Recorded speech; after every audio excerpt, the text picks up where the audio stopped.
আসসালামু আলাইকুম। আশা করি সবাই ভালো আছেন। আজকে যে বিষয়টা আমি দেখাইতে চাচ্ছি সেটা হলো আপনার ফাইবারের যে একটা আছে গিগ প্রমোশন যে অপশনটা আছে যে এখানে দেখতে পাচ্ছেন প্রমোটেড গিগ। তো এই বিষয়টা নিয়ে আমি ইউটিউবে অনেক ভিডিও দেখছি যেখানে কেউ বলতেছে এটাতে লস হয়, অ্যাডের কস্ট বেশি হয়। আসলে এটা কিন্তু ফুললি কন্ট্রোল করা যায়, আপনি যেভাবে ইচ্ছে সেইভাবে আপনার বাজেট এবং ক্লিকের যে সিপিসিটা সেটা দিতে পারবেন।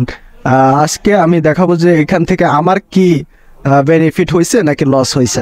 তার জন্য যদি আমি এই ফাইবারের যে প্রমোটেড গিগ আছে এইখানে যদি আমি যাই, আমি এটা অল্প কিছুদিন হলো শুরু করছি। দেখেন এইখানে আমার টোটাল স্পেন্ড হলো অলমোস্ট $23 ধরেন, $22, 22.59 সেন্ট।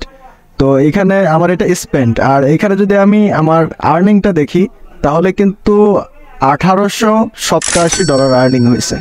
এটা একটা বিগ অ্যামাউন্ট। আপনার $22 স্পেন্ডে যদি এই পরিমাণ রেভিনিউ করা যায়, এটা অনেক ভালো একটা আর্নিং বলা যেতে পারে।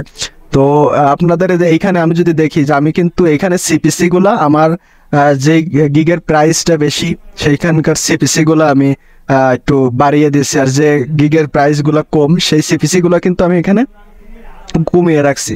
তারপরেও আমার যে গিগের পারফরমেন্স ভালো সেই গিগের আমি সিপিসি গুলা বেশি করে দিছি যাতে আমার আরো বেশি প্রজেক্ট পাইতে পারি সেই একটা ইয়াতে। তো এটা ফুললি কন্ট্রোল করা যায়। আপনার যদি অ্যাড কস্ট বেশি পড়ে যায় তাহলে আপনি এখান থেকে ইজিলি কমাই দিবেন, আর যদি সব কিছু ঠিকঠাক থাকে প্রফিটে থাকে তাহলে এটা চলতে থাক। এটাতে দুইটা বেনিফিট আছে। প্রথমত আপনার অ্যাকাউন্টের র্যাঙ্ক, অ্যাকাউন্টের প্রজেক্ট বেশি পাবেন, অ্যাকাউন্টের রিচ ভালো হবে, ভালো রিভিউ জেনারেট করা সম্ভব, আবার আর্নিংয়ের ব্যাপার তো আছে। তো এই আমি জাস্ট এই শর্ট ইনফরমেশনটা এইখানে দিতে চাইছি যে এই অ্যাড দেওয়া যায়, এটাতে অনেক ভালো পরিমাণ রেভিনিউ করা সম্ভব। তো এইটা নিয়ে বিস্তারিত যদি জানতে চান কিংবা স্পেসিফিক কোনো বিষয় জানার থাকে তাহলে অবশ্যই কমেন্ট করবেন, আমি নেক্সট ভিডিও বানাবো এটা নিয়ে।